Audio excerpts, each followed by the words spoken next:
अस्सलाम वालेकुम, मेरा नाम डॉक्टर अवैस अनवर है और हम बात करने लगे हैं फर्स्ट ईयर बायोलॉजी के अंदर चैप्टर नंबर 7 के एक टॉपिक की, जिसका नाम है life cycle of malarial parasite. Malaria parasite इसका नाम प्लाज्मोडियम होता है, उसकी लाइफ साइकिल की हम बात करने लगे हैं। अच्छा देखिए, जो जितने भी पैरासाइट्स होते हैं ना, उनकी दो टाइप्स होती हैं depending on the number of host. कुछ पैरासाइट ऐसे होते हैं जिनका सिंगल होस्ट होता है, they are called monogenic parasite, और कुछ पैरासाइट ऐसे होते हैं जिनके दो होस्ट होते हैं, जो दो ऑर्गेनिजम्स के अंदर अपनी लाइफ साइकिल कंप्लीट करते हैं, दे आर कॉल्ड डायजेनिक पैरासाइट। तो ये जो मलेरियल पैरासाइट है या जो प्लाज्मोडियम है, ये एक डायजेनिक पैरासाइट है जिसके दो होस्ट हैं। अब इसके दो होस्ट कौन है? एक है इंसान, खाली इंसान नहीं, दूसरे वर्टिब्रेट्स जो हैं वो भी इसके होस्ट के अंदर आते हैं, बट यहाँ हम इंसानों की बात कर रहे हैं। तो एक मैन हो गया और दूसरा एक मॉस्किटो है। अब मॉस्किटो की बहुत सारी वैरायटीज़ हैं, तो उन वैरायटीज़ के अंदर जो वैरायटी है उसका नाम है एनोफिलिस। जिस तरह डिफरेंट स्पीशीज़ होती हैं उसी तरह एनोफिलिस एक स्पीशी है, उसके अंदर भी मेल नहीं बल्कि फ़ीमेल। अच्छा, ये क्या रीज़न है फ़ीमेल क्यों? उसका रीज़न ये है कि वैसे जो ये मॉस्किटो हैं, इनकी जो फूड है वो फ्लावर का नेक्टर होता है, जो बेसिकली उनका जूस होता है फ्लावर का, ये उसके ऊपर फीड करते हैं। फीमेल मॉस्किटो जो है वो इसलिए फीड करती है वर्टिब्रेट्स के ऊपर या इंसानों के ऊपर क्योंकि उसको अपने बेबीज़ की डेवलपमेंट के लिए आयरन चाहिए होता है, तो उसके लिए वो फीड करती है इंसानों के ऊपर। Otherwise they can survive on the flowers, flower का जो नेक्टर होता है उसके ऊपर। That is why only female, क्योंकि डेवलपमेंट जो बेबीज़ की होती है, बेबीज़ कह रहा हूँ, जो इसके लार्वे होते हैं उसकी जो डेवलपमेंट होती है वो फीमेल की बॉडी के अंदर होती है। अब मैन जो है इसमें से वो सर्व करता है एज अ प्राइमरी होस्ट, और जो मॉस्किटो है फीमेल एनोफिलिस वो सर्व करती है as a secondary host. Primary host वो होता है कि जिसके अंदर बेसिकली जो पैरासाइट होता है वो मैच्योरिटी तक पहुंचता है, और अगर पॉसिबल हो तो सेक्सुअल रिप्रोडक्शन भी करेगा। लेकिन यहाँ पर आप देखेंगे कि इंसानों के अंदर ये सेक्सुअल रिप्रोडक्शन नहीं करता, बल्कि सिर्फ सेक्सुअल मैच्योरिटी तक पहुँचता है, और बाकी जो लाइफ साइकिल है वो कंप्लीट करता है ये मॉस्किटो के अंदर। तो ये सेकेंडरी होस्ट के तौर पर बिहेव करती है कि जिसके अंदर सेक्सुअल रिप्रोडक्शन होती है और उसके बाद जो नए लार्वे हैं वो प्रोड्यूस होते हैं। तो ये हो गया बेसिक सा ओवरव्यू कि दो होस्ट हैं, मैन और मॉस्किटो, और दूसरा मैन जो है वो प्राइमरी होस्ट है जबकि मॉस्किटो जो है वो सेकेंडरी होस्ट है। अब दो होस्ट हैं तो लाइफ साइकिल के दो फेजेस होते हैं। एक एसेक्सुअल साइकिल है जो कि इंसानों के अंदर होती है, और दूसरी सेक्सुअल साइकिल है जो मॉस्किटो के अंदर होती है। एसेक्सुअल साइकिल को हम कहते हैं शिज़ोगोनी। अच्छा, इसको डिफरेंट तरीके से प्रोनाउंस किया जाता है, इसको स्किज़ोगोनी भी पढ़ते हैं, इसको शिज़ोगोनी भी पढ़ते हैं, इसको शाइज़ोगोनी भी पढ़ते हैं। They are different types of pronunciation. तो आई विल गो विद शिज़ोगोनी क्योंकि बहुत सारे स्टूडेंट इसी में कंफर्टेबल होते हैं, बार बार स्किज़ो बोलने में बहुत सारी एनर्जी जो है वो ज़ाया होती है। तो पहले देख लेते हैं स्किज़ोगोनी या शिज़ोगोनी को, और दूसरी हमारे पास जो साइकिल होती है, दूसरा जो फेज़ होता है हमारे पास वो होता है स्पोरोगोनी, जिसे हम कहते हैं सेक्सुअल साइकिल। ठीक है, अब इसको अगर मैं आपको थोड़ा सा ओवरव्यू दूं तो लाइफ साइकिल जो है ये हमारे पास हो गई लाइफ साइकिल। इसको हम डिवाइड करते हैं दो फेजेस के अंदर, एक हो गई एसेक्सुअल और एक फेज़ हो गया जिसे आप कहते हैं सेक्सुअल। ठीक है, अच्छा, अब एसेक्सुअल के अंदर जो सबसे पहला होता है, पहला सब स्टेज होता है, उसे हम कहते हैं एक्सो इरिथ्रोसाइटिक। ठीक है, इरिथ्रो पूरा नहीं लिख रहा मैं, एक्सो इरिथ्रोसाइटिक। इरिथ्रोसाइट कहते हैं रेड ब्लड सेल को, और एक्सो का मतलब बाहर, इसका मतलब ये वो वाला वक्त है जब ये रेड ब्लड सेल के बाहर बाहर घूम रहा होगा। दूसरा फेज होता है जो आता है इरिथ्रोसाइटिक। इरिथ्रोसाइटिक का मतलब ये वाला फेज है जिसके अंदर ये रेड ब्लड सेल के अंदर कुछ काम कर रहा होगा। और तीसरा जो एसेक्सुअल साइकिल का सब स्टेज होता है उसे हम कहते हैं गैमेटो, ये थोड़ा सा बड़ा है, साइटोजेनेसिस। ठीक है, अच्छा इसको समझ लें। जेनेसिस का मतलब होता है बनना, साइटो का मतलब होता है सेल, गैमेट का मतलब गैमेट, यानी इस वक्त वो सेल बनेगा जो आगे जाकर गैमेट्स बनाएगा। गैमेट नहीं बन रहा, वो सेल बन रहा है जो आगे जाकर गैमेट बनाएगा। तो ये होती है एसेक्सुअल साइकिल। पहला वो वक्त जब ये इरिथ्रोसाइट्स के बाहर, रेड ब्लड सेल के बाहर, फिर वो वक्त जब ये इरिथ्रोसाइट्स के अंदर, और तीसरा वो वक्त जब गैमेट बनाने वाले सेल बनेंगे। गैमेट नहीं बन रहा, गैमेट कब बनेगा? गैमेट बनेगा सेक्सुअल साइकिल के अंदर, ये वाला फेज कहलाता है गैमेटोगोनी। अब जब गैमेट बनते हैं तो नाचते तो हैं नहीं, एक दूसरे के साथ फ्यूज होते हैं, तो ये वाला स्टेप कहलाता है सिनगैमी, या जिसे फर्टिलाइजेशन भी कहते हैं। और उसके बाद जो है वो डिवाइड होकर छोटे छोटे इसके लार्वे बनेंगे, उसे हम कहते हैं स्पोरोगोनी। ठीक है, उन्हें स्पोरोजॉइड्स कहते हैं, तो ये वाला फेज कहलाता है स्पोरोगोनी। तो ये बेसिक सा ओवरव्यू हो गया, इन्हें हम वन बाय वन डिस्कस करेंगे। पहले हम बात कर लेते हैं एसेक्सुअल साइकिल की। तो एसेक्सुअल साइकिल को हम ओवरऑल नाम देते हैं शिज़ोगोनी का। ठीक है, इसके 3 सब स्टेजेस हैं। किसके अंदर होती है, ये इंसानों के अंदर होती है। कैसे होती है, ये स्टार्ट तब होगी जब किसी इंसान को या किसी वर्टिब्रेट को जो फीमेल एनाफिलस मॉस्किटो है वो बाइट करेगी। अच्छा, इस फीमेल एनाफिलस मॉस्किटो के सलाइवा के अंदर जो है वो ये प्लाज्मोडियम मौजूद होता है, और उसकी हालत वो हालत जिसमें ये एंटर होगा इंसान की या वर्टिब्रेट की बॉडी में, वो हालत कहलाती है स्पोरोजोइड। अच्छा देखें, ये आपके पास एक शेप है, ये कौन सा शेप है, ये ट्रायंगल है, ठीक है। ये कौन सा शेप है, ये सर्कल है। ये कौन सा शेप है, ये स्क्वायर है। ये कौन सा शेप है, ये रेक्टेंगल है। तो बेसिकली हो क्या रहा है, शेप्स चेंज हो रहा है, ठीक है। बिल्कुल इसी तरीके से आप देखेंगे कि ये जो प्लाज्मोडियम है इसकी शक्लें बदलती रहेंगी, तो परेशानी वाली कोई बात नहीं है, हर शक्ल को ये अलग सा नाम दे देते हैं, बस दैट्स इट, अदरवाइज कुछ और नहीं हो रहा। तो हमारे पास वो हालत कि जिसमें ये मलेरियल पैरासाइट यानी प्लाज्मोडियम बॉडी के अंदर आता है इंसान की या किसी वर्टिब्रेट की बॉडी में, वो कहलाता है स्पोरोजोइड। कहाँ से आया, ये पैरासाइट के सिलिवरी ग्लैंड के अंदर था, यानी मॉस्किटो के सिलिवरी ग्लैंड के अंदर था। तो जब मॉस्किटो इंजेक्ट करती है अपना माउथ पीस जिससे वो सक करती है ब्लड, तो ये सलाइवा के थ्रू ये हमारी बॉडी के अंदर आ जाता है। अब स्टार्ट हो रही है ये एसेक्सुअल साइकिल। तो मैंने आपको बताया था पहला जो फेज़ होता है वो होता है प्री इरिथ्रोसाइटिक। प्री इरिथ्रोसाइटिक वो वक्त है जब ये रेड ब्लड सेल के अंदर नहीं गया। अच्छा, इसको हेपेटिक भी कहा जा सकता है क्योंकि ये डायरेक्टली जाता है लिवर के अंदर। तो जैसे ही ये स्पोरोजोइड ब्लड के अंदर आता है, ब्लड के रेड ब्लड सेल को छोड़ के ये जाता है हेपेटिक सेल के अंदर। विद इन एन आवर, 1 घंटे के अंदर ये पहुंच जाता है हेपेटिक सेल में, और हेपेटिक सेल में जाकर ये कबाड़ा करता है। तो मैं आपको दिखाता हूँ ये हेपेटिक सेल में जाकर करता क्या है। यहाँ से ये हमारे पास ब्लड वेसल है, ठीक है। ये मैं बिल्कुल वही डायग्राम बना रहा हूँ जो बुक के अंदर बनी हुई है। ये हमारे पास ब्लड वेसल है ये मॉस्किटो ने इंजेक्ट किया है सलाइवा के ज़रिए, ठीक है। ये आ गया है स्पोरोजोइड, ठीक है। इसको मैं इस शेप का बना रहा हूँ, ये स्पोरोजोइड है। स्पोरोजोइड ब्लड के ज़रिए घूम के आएगा कहाँ पे, लिवर के सेल में। So this is a liver cell. Liver के सेल में आ गया ये। लिवर के सेल में आने के बाद ये सर्कुलर फॉर्म इख्तियार कर लेगा, सर्कुलर सा हो जाएगा। तो पहले ये डिफरेंट शेप का था, अब ये सर्कुलर सा हो गया। इस सर्कुलर फॉर्म को हम नाम देते हैं शिजॉन का। शिजोगोनी हो रही है, ठीक है, तो उसी से रिलेटेड शिजॉन। शिजॉन, देखिए जब भी शिजॉन का वर्ड आए ना, मतलब समझ लें कि ये वो सेल है कि अब ये डिवाइड करेगा और डिवाइड करके बहुत सारे बनाएगा। तो जब ये शिजॉन है ना, ये शिजॉन डिवाइड करता है लिवर सेल में बनने के बाद, और डिवाइड होकर ये बहुत सारे सेल बनाता है। इनको मैं बना रहा हूँ डिफरेंट शेप का, इनको मैं ट्रायंगुलर बना रहा हूँ, ठीक है। Now these plasmodium they are known as merozoites, ठीक है। these are called merozoites। और ये कहाँ बने हैं, ये बने हैं रेड ब्लड सेल के बाहर। तो these are known as exoerythrocytic, exoerythrocytic merozoid, यानी ये एक्सो रेड ब्लड सेल के बाहर बनने वाले मीरोजॉइड है, लिवर सेल के अंदर बनने वाले मीरोजॉइड है। सो दे आर कॉल्ड एक्सोएरिथ्रोसाइटिक मीरोजॉइड। होगा क्या, अभी तक क्या हुआ, प्लाज्मोडियम आया, जिस हालत में आया था उसे हमने कहा स्पोरोजॉइड, तो मैं इसे एस लिख देता हूँ। लिवर सेल में आने के बाद कन्वर्ट हो गया शिजॉन में, और शिजॉन डिवाइड हुआ, बहुत सारे सेल बने, बहुत सारे प्लाज्मोडियम बने, और अब इसकी हालत को हम नाम दे रहे हैं मीरोजॉइड का, which is also known as exoerythrocytic merozoite, क्योंकि ये एरिथ्रोसाइट के बाहर भी बना है। इसका मतलब ये है कि आपको आगे नजर आएगा कि रेड ब्लड सेल के अंदर भी बनते हैं मीरोजॉइड। अच्छा, अब ये लिवर का सेल जो है ना, ये बर्स्ट होगा, ये खुलेगा, और यहाँ से ये मीरोजॉइड बाहर आएंगे। देखिए अब ये मीरोजॉइड दोबारा किसी लिवर के सेल को जाकर टारगेट करेंगे। अंदर जाने के बाद दोबारा ये किस हालत में आएगा, शिजॉन बन जाएगा। शिजॉन बनने के बाद दोबारा ये डिवाइड करेगा और क्या प्रोड्यूस करेगा, मीरोजॉइड। तो एक स्पोरोजॉइड अगर आया था तो उसने बहुत सारे मीरोजॉइड पैदा किए जो धड़ाधड़ लिवर के सेल को जो है वो डिस्ट्रॉय करते फिरेंगे। अच्छा, उसके बाद कई बार ये करने के बाद ये बोर हो जाते हैं, और बोर होने के बाद ये मीरोजॉइड दाखिल हो जाते हैं ब्लड के अंदर, और यहाँ से दूसरा स्टेज शुरू होता है जिसको आप कहते हैं इरिथ्रोसाइटिक फेज। ये वाला फेज था, this is called pre erythrocytic phase, या इसे एक्सो इरिथ्रोसाइटिक फेज भी कह सकते हैं।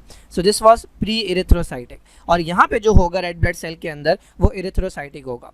तो प्री इरिथ्रोसाइटिक फेज के अंदर क्या हुआ, स्पोरोजॉइड जो मॉस्किटो के सलाइवा के थ्रू आया था वो लिवर के सेल में गया, हेपेटिक सेल के अंदर। हेपेटिक सेल में जाने के बाद वो क्या हुआ, शिजॉन में कन्वर्ट हो गया। ग्रो होने के बाद शिजॉन में कन्वर्ट हुआ, उसके बाद वो डिवाइड हुआ जिससे बहुत सारे यूनिन्यूक्लिएट मीरोजॉइड बने, और इन्हें हमने नाम दिया एक्सोएरिथ्रोसाइटिक, क्योंकि ये रेड ब्लड सेल के बाहर बन रहे हैं। लिवर का सेल जब बर्स्ट हुआ तो ये लिबरेट हो गए। लिबरेट होने के बाद ये फ्रेश लिवर सेल, आजू बाजू के जो लिवर सेल हैं उन्हें जाकर इन्वेड करेंगे, अंदर जाने के बाद दोबारा क्या करेंगे, दोबारा से कन्वर्ट हो जाएंगे शिजॉन के अंदर और दोबारा डिवाइड होकर मीरोजॉइड्स बनाएंगे और ये काम चलता रहेगा, मल्टीपल जनरेशंस इनकी बन जाएंगी। This is called pre erythrocytic phase. अब मैं आपको ये डायग्राम में भी दिखा दूं ताकि क्लियर होता जाए। ये आ रहे हैं सलाइवा के जरिए, स्पोरोजॉइड एंटर कर रहे हैं यहाँ पे सलाइवा के जरिए, ब्लड के अंदर आए, ब्लड से होते होते ये स्पोरोजॉइड है, ये गया लिवर के सेल में, लिवर के सेल में जाने के बाद ये राउंड सर्कुलर फॉर्म में कन्वर्ट हो गया जिसे हमने शिजॉन कहा। शिजॉन डिवाइड हुआ, बहुत सारे सेल बने, इन्हें हमने कहा मीरोजॉइड। और कौन से मीरोजॉइड, एक्सोइरिथ्रोसाइटिक, क्योंकि ये लिवर के सेल के ब्लड के सेल के बाहर बन रहे हैं, आरबीसी के बाहर बन रहे हैं, क्योंकि अगर आप यहाँ देखें तो आरबीसी के अंदर बनने वाले कहलाएंगे इरिथ्रोसाइटिक। अच्छा, ये जब लिबरेट हुए तो इन्होंने जाकर दूसरे लिवर के सेल को, ये लिवर ही है, लिवर के सेल को इन्वेड किया, दोबारा से शिजॉन बने, दोबारा से मीरोजॉइड बने। जब ये बोर हो गए तो फिर ये दाखिल हो गए किसमें, ब्लड वेसल के अंदर, और अब ये जाकर रेड ब्लड सेल में दाखिल हो जाएंगे। तो ये वाला जो फेज़ है ये कहलाएगा इरिथ्रोसाइटिक। तो आप देख लेते हैं इरिथ्रोसाइटिक के अंदर क्या होता है। तो ये हमारे पास रेड ब्लड सेल है, ये भी रेड ब्लड सेल है, ठीक है, ये भी रेड ब्लड सेल है। मैं आपको दिखाऊंगा डिफरेंट स्टेजेस क्या होंगे इनके। ये भी रेड ब्लड सेल है। तो सबसे पहले ये जो मीरोजॉइड है, जब ये रेड ब्लड सेल के अंदर आ गया, ये आ गया रेड ब्लड सेल के अंदर, ठीक है, ये ट्रायंगुलर से आ गया रेड ब्लड सेल के अंदर। अच्छा, तो ये रेड ब्लड सेल के अंदर आने के बाद क्या करता है, बहुत सारा खाता है, बहुत सारा खाने की वजह से ये बहुत ज़्यादा मोटा हो जाता है। इस वाले स्टेज का नाम होता है ट्रोफोजॉइड, ठीक है, ट्रोफोजॉइड। ये बहुत ज़्यादा खाने के बाद, ट्रोफो कहते हैं न्यूट्रिशन को, तो ये बहुत ज़्यादा खाने के बाद मोटा सा हो जाता है सर्कुलर से, ये ट्रोफोजॉइड कहलाता है।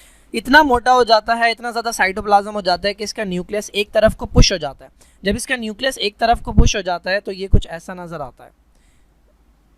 ये इसका न्यूक्लियस है जो कि एक तरफ हो गया है और बाकी सारा साइटोप्लाज्म है। तो ये बेसिकली इस तरह का नज़र आ रहा है, एक रिंग की तरह का। ये वाला स्टेज जो है ये कहलाता है signet ring, signet ring stage, ठीक है, ये रिंग की फॉर्म का हो गया। उसके बाद क्या होता है, इसका शेप इर्रेगुलर सा हो जाता है। तो ये शेप आपको रिमाइंड करवा रहा है किसी के बारे में, तो ये अमीबा की तरह लग रहा है। So this phase is called amoeboid. Amoeboid के बाद ये दोबारा से वही शक्ल इख्तियार कर लेता है जो डिवीजन वाली होती है, जिसे हम कहते हैं शिजॉन, ठीक है। So this is शिजॉन। शिजॉन बन गया, इसका मतलब अब क्या होने वाली है, अब डिवीजन होने वाली है। अब डिवीजन होगी रेड ब्लड सेल के अंदर। ये सारे सेल जो मैं बना रहा हूँ ये आरबीसी हैं। रेड ब्लड सेल के अंदर डिवीजन होगी और अब दोबारा से बनेंगे मीरोजॉइड, ठीक है। अब की बार के मीरोजॉइड को हम बना देते हैं स्क्वायर, ठीक है, ये मीरोजॉइड बन गए।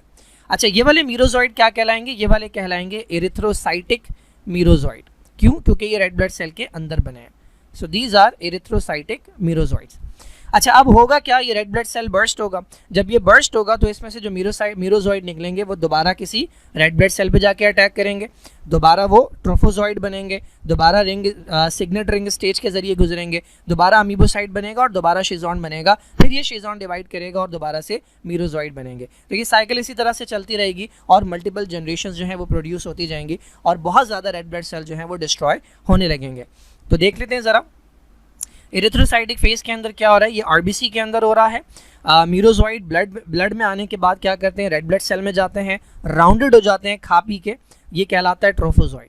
ट्रोफोजॉइड साइज में ग्रो करता है, उसका न्यूक्लियस एक तरफ को पुश हो जाता है, पुश होने की वजह से वो बन जाता है सिग्नेट रिंग स्टेज वाला, जो सिग्नेट रिंग स्टेज वाला एरिया कह रहा हूँ, सिग्नेट रिंग वाला जो है वो स्टेज बन जाता है। देन उसके बाद जो ट्रोफोजॉइड है वो large amount of cytoplasm inject करता है, ठीक है, और हाँ, हीमोग्लोबिन जो है वो ब्रेक डाउन करता है और उसके प्रोटीन कंपोनेंट को यूज़ करता है। इसके बाद इसका अजीब सा शेप बन जाता है जिसे हम कहते हैं अमीबॉइड ट्रोफोजॉइड या अमीबोसाइड, ठीक है, अमीबॉइड ट्रोफोजॉइड।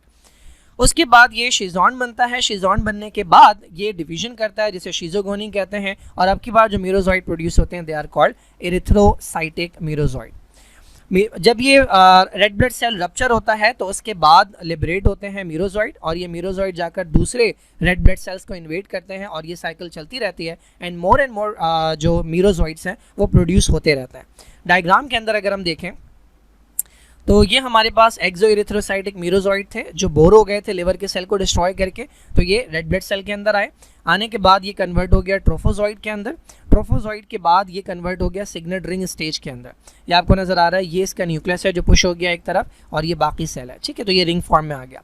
उसके बाद ये अमीबॉइड स्टेज है, इर्रेगुलर सा शेप। उसके बाद ये शिजॉन बन गया, ठीक है, ये सर्कुलर सा जो आपको नजर आ रहा है दिस इज शिजॉन, ये डिवाइड करेगा, सेल प्रोड्यूस होंगे जिन्हें हम कहेंगे मीरोजॉइड, और अब की बार ये कहलाएंगे एरिथ्रोसाइटिक मीरोजॉइड।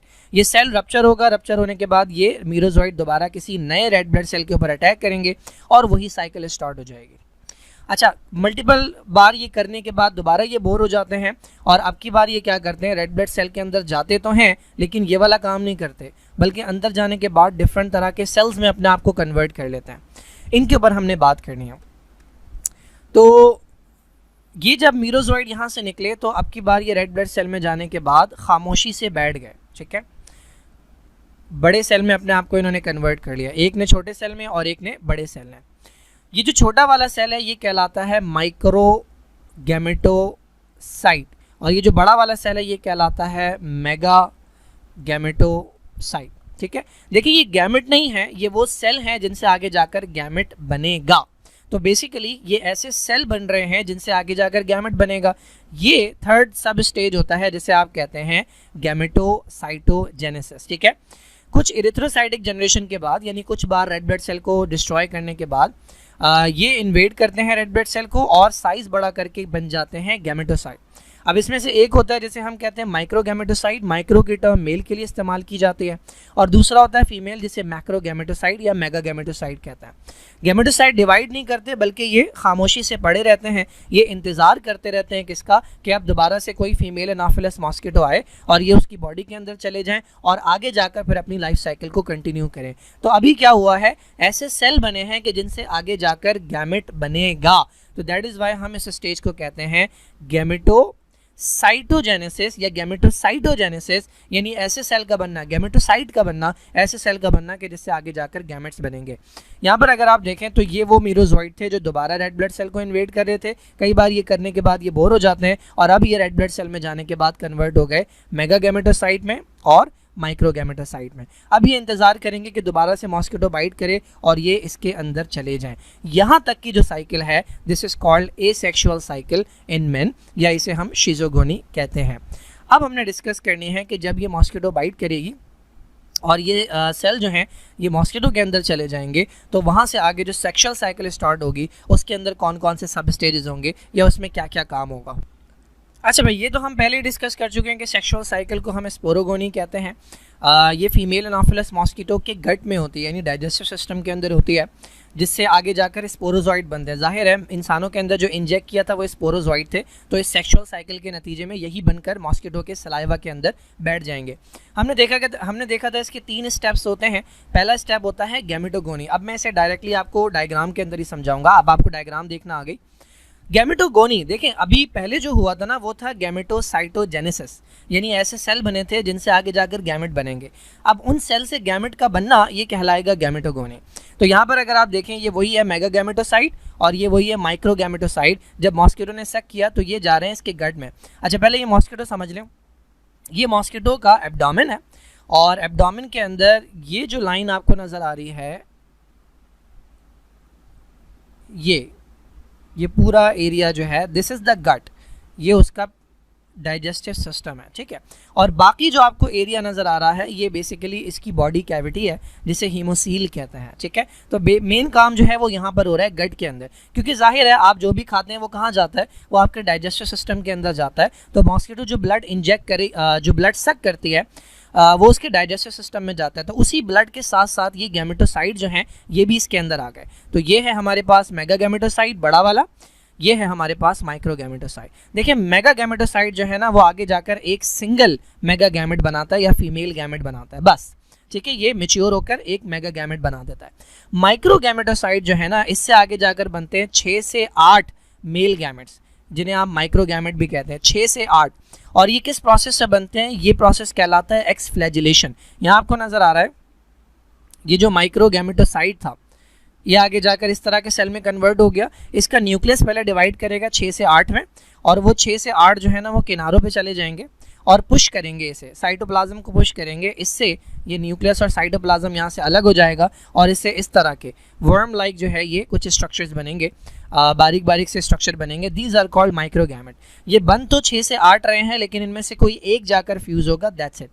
तो ये मेगा गैमेट है मेगा गैमेट के अंदर एक जगह पर एरिया होता है जिसे कोन ऑफ रिसेप्शन कहते हैं, यहाँ से ये जो माइक्रो गैमेट है ये इसके अंदर एंटर होता है।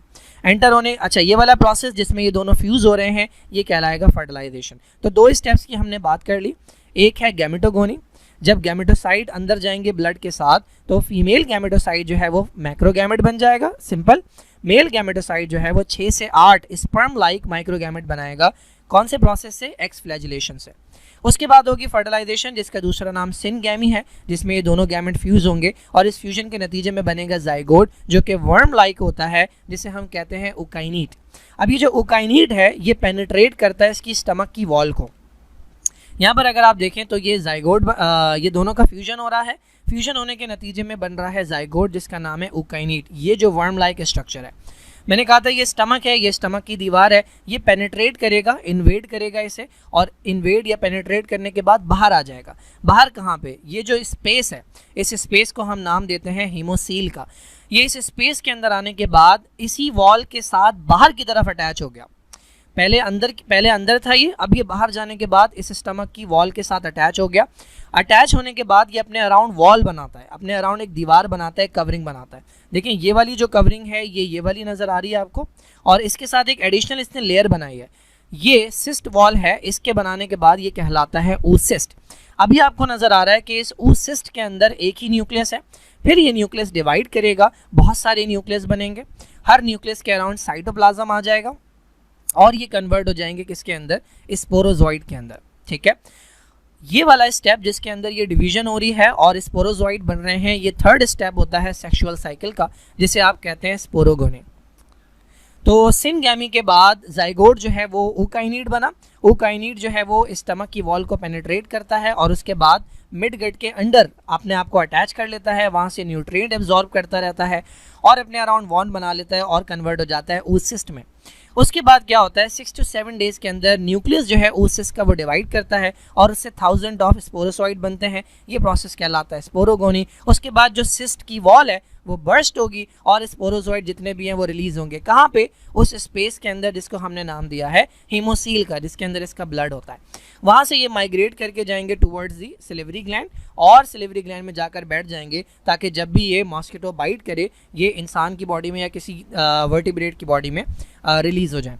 तो यहाँ पर बन गए स्पोरोजोइड। उसके बाद इसकी जो वॉल है वो रप्चर होती हुई नजर आ रही है, ये सारे के सारे रिलीज हो गए। रिलीज होने के बाद ये जाकर बैठ गए सिलिवरी ग्लैंड में और अब जब दोबारा ये किसी इंसान को या वर्टिब्रेट को बाइट करेगी तो ये इस सलाइवा के ज़रिए उसकी बॉडी के अंदर चले जाएंगे और वहाँ से दोबारा से एसेक्सुअल साइकिल स्टार्ट हो जाएगी। सो this is all about the life cycle of malarial parasite. ये प्लाज्मोडियम की लाइफ साइकिल है। और ये किस प्लाज्मोडियम की लाइफ साइकिल है? ये प्लाज्मोडियम वाइवैक्स की लाइफ साइकिल है। प्लाज्मोडियम की डिफरेंट स्पीशीज़ होती हैं, आपको याद रखने की ज़रूरत नहीं है, बट बुक के अंदर नाम लिखा है तो मैंने बता दिया। 4-5 स्पीशीज़ होती हैं और डिफरेंट तरह से जो है वो इन्फेक्ट करती हैं। लाइफ साइकिल तकरीबन सिमिलर होती है, बट इनके जो सिम्टम्स होते हैं उनके अंदर डिफरेंसेस होता है। तो आप बात कर लेते हैं सिम्टम्स की, यानी कैसे पता लगेगा कि किसी शख्स को जो है वो मलेरिया हो गया है, तो उसकी हम बात करते हैं। तो देखिए सबसे पहली बात, एक टर्म है इंक्यूबेशन पीरियड। इसके बारे में आपको पता होना चाहिए इंक्यूबेशन पीरियड किसे कहते हैं। हर डिज़ीज़ का जो है ना वो कोई ना कोई, हर इन्फेक्टिव डिजीज़ का कोई ना कोई इंक्यूबेशन पीरियड होता है। इंक्यूबेशन पीरियड कहते हैं जब वो ऑर्गेनिज्म बॉडी में एंटर हुआ तब से लेकर जब आपको अलामात आना शुरू हुए, जब आपकी बॉडी में सिम्टम्स आना शुरू हुए, तब तक का जो दौरानिया होता है वो कहलाता है इंक्यूबेशन पीरियड। तो डिफरेंट बीमारियों के अंदर जो इंक्यूबेशन पीरियड होता है वो डिफरेंट होता है। जैसे कि अगर आप मीज़ल्स की बात करें तो जब आपकी बॉडी के अंदर वो आ जाएगा उसके तकरीबन 14 दिन के बाद जो है वो अलामात आना शुरू होंगे। तो ये जो 14 दिन का वक्त है जब वो आपकी बॉडी में आ चुका था तब से लेकर सिम्टम्स आने तक, ये कहलाता है इंक्यूबेशन पीरियड। तो मलेरिया जो है उसका भी कुछ ना कुछ इंक्यूबेशन पीरियड होता है। और ये कब होता है, यानी इंक्यूबेशन सिम्टम्स कब आना स्टार्ट होते हैं? जब रेड ब्लड सेल्स ब्रेक होते हैं। मैंने आपको बताया था कि जब ये स्पोरोजोइड जो है वो एंटर होता है ब्लड के अंदर तो डायरेक्टली रेड ब्लड सेल में नहीं जाता बल्कि पहले लिवर सेल में जाता है। तो लिवर सेल से होने के बाद जब ये आएगा रेड ब्लड सेल में और जब रेड ब्लड सेल के अंदर तबाही मचाने के बाद उसे तोड़ेगा तब आना शुरू होंगे सिम्टम्स। तो तब तक का जो वक्त है वो कहलाता है इंक्यूबेशन पीरियड। अच्छा जी, सिम्टम्स क्या हैं? फीवर है, बुखार है, नोजिया है यानी वॉमिटिंग लाइक फीलिंग होती है, लॉस ऑफ एपेटाइट, भूख चली जाती है, कॉन्स्टिपेशन है, कब्ज हो जाता है, इंसोम्निया, नींद नहीं आती, इसके बाद हेडेक होना शुरू हो जाते हैं, मस्कुलर पेन, जोड़ों में दर्द होगा, मस्कुलर पेन होगा, पट्टों में दर्द होगा, और बुखार के साथ चिल्स होते हैं, ठीक है, ठंड लगती है, स्वेटिंग होती है।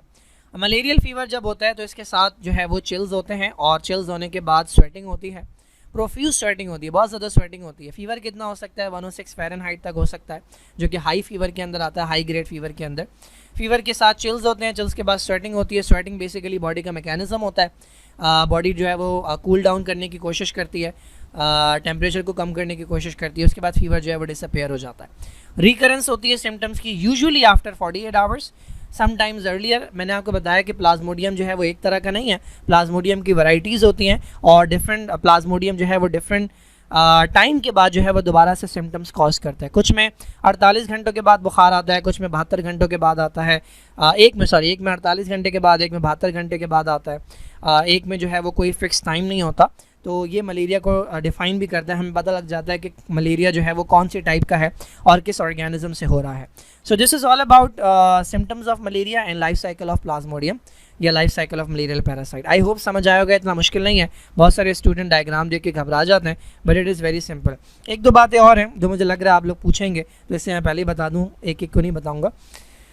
दो नाम और हैं, बाकी तो हमने डिस्कस कर लिया। दो नाम और हैं जो हमने डिस्कस नहीं किए, वैसे तो आपको जानने की ज़रूरत नहीं है, बट कुछ बच्चों में होता है कीड़ा। तो शफनर्स ग्रेन्यूल्स जो है ना, ये बेसिकली कुछ पिगमेंट्स होते हैं जो कि हमें नज़र आते हैं कुछ पैरासाइट, स्पेशली प्लाज्मोडियम जो है, प्लाज्मोडियम वाइवैक्स, और एक और प्लाज्मोडियम होता है प्लाज्मोडियम ओवेल या ओवेली कहते हैं उसे।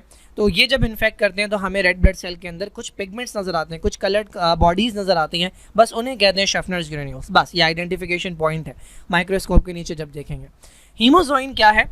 मैंने आपको बताया था ये हीमोग्लोबिन को ब्रेक डाउन करता है, ये जो अमीबॉइड स्टेज है ये हीमोग्लोबिन को ब्रेक डाउन करता है और इससे जो प्रोटीन मिलती है उसे इस्तेमाल करता है। तो हीमोग्लोबिन ब्रेक डाउन से जो कचरा बच जाता है, थोड़ा बहुत जो कचरा बच जाता है, वो कहलाते हैं हीमोजोइन। दैट्स इट, इससे ज़्यादा आपको जानने की ज़रूरत नहीं है। So this is all about it.